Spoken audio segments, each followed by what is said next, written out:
তো দেখো বন্ধুরা, আজকে আমি রান্না করব কুমড়ো আলু দিয়ে চিংড়ি মাছ। চিংড়ি মাছটাকে ভালো করে ভেজে নিয়েছি, আর এই যে কুমড়ো আলু কেটে নিয়েছি, আর কটা কাঁচা লঙ্কা আর তেল দিয়েছি ফোড়নে। এখন দেব তেজপাতা আর দেব কালো জিরে দিয়ে ফোড়নটাকে ভালো করে একটু ভেজে নেব। দেখো একটু ভাজা ভাজা হয়ে গেছে। এখন এই যে কেটে রাখা কুমড়ো আলুগুলোকে দিয়ে একটু ভালো করে কষিয়ে নেব।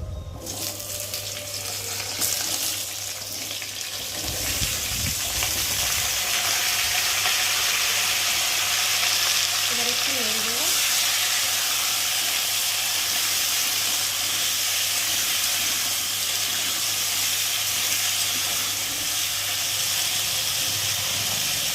নেড়ে আবার ঢাকা দিয়ে দেবো। চলো এবার 2 মিনিট পরে আবার এসে ঢাকাটাকে খুলবো। তো দেখো কুমড়ো আলুটা ভাজা ভাজা হয়ে গেছে, আর অনেকটা সেদ্ধ মতো হয়ে গেছে কুমড়োটা। আর এখন আমি দিয়ে নেবো জিরে বাটা আর আদা বাটা, তারপর দিয়ে দেবো স্বাদ মতো নুন, তারপর দেবো হলুদ গুঁড়ো, তারপরে দেবো ভেজে রাখা চিংড়ি মাছগুলো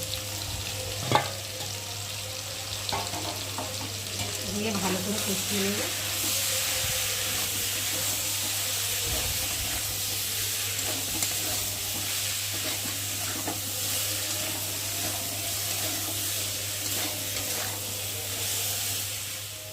তো দেখো বন্ধুরা, ভালোভাবে কষিয়ে নিয়েছি, আর মশলাগুলো ভালোভাবে ভাজা হয়ে গেছে। দেখো মশলা থেকে তেলও ছেড়ে দিয়েছে। আর এখন আমি অল্প করে জল দিয়ে দেবো, যেহেতু কষাতে কষাতেই কুমড়ো তো বেশি সময় লাগে না, সিদ্ধ হয়ে গেছে।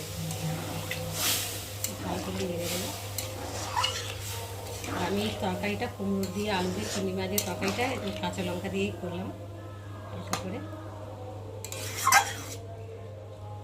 তো দেখো বন্ধুরা, ঢাকা দিয়ে আর ফুটিয়ে নিলাম, আর আমার কুমড়ো আলু চিংড়ি মাছের রেসিপি তৈরি হয়ে গেছে। আর কেমন হয়েছে তোমরা কিন্তু অবশ্যই কমেন্ট করবে, আর ভালো লাগলে লাইক কমেন্ট শেয়ার করো। আর আমার চ্যানেলে যদি নতুন হয়ে থাকো চ্যানেলটাকে সাবস্ক্রাইব করো। তো দেখো এখন আমি নামাবার আগে একটু স্বাদ মতো চিনি দেবো, দিয়ে একটু ভালো করে নেড়ে চেড়ে নেব। দেখো বন্ধুরা, একটু চিনি দিয়ে একটু ফুটিয়ে নিয়েছি, আর এখন আমি নামিয়ে নেব।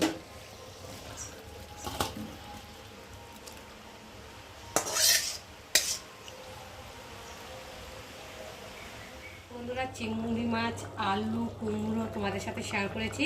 তারপরে রান্না হচ্ছে আজকে, দেখো চিকেন হচ্ছে, চিকেনের ঝোল। এই ভালো করে কষি, আর এই সবে জল দিয়ে দিয়েছি। আর এখন চিকেনটাকে ঢাকা দিয়ে সেদ্ধ করে নেব। আর আজকে দুপুরে রান্না হয়েছে, এই দেখো প্রথমে দেখাই সাদা ভাত, তারপর এখানটা রয়েছে আলু আর পুঁই শাকের ডাঁটা আর লোটে মাছ দিয়ে চচ্চড়ি, আর এই কুমড়ো তো রেসিপি তোমাদের সাথে শেয়ার করেছি। আর এখানটা রয়েছে মানে চুনো মাছের ঝাল, আলু বেগুন দিয়ে, দেখতে পাচ্ছ। তো আজকে আমাদের দুপুরের এই মেনু।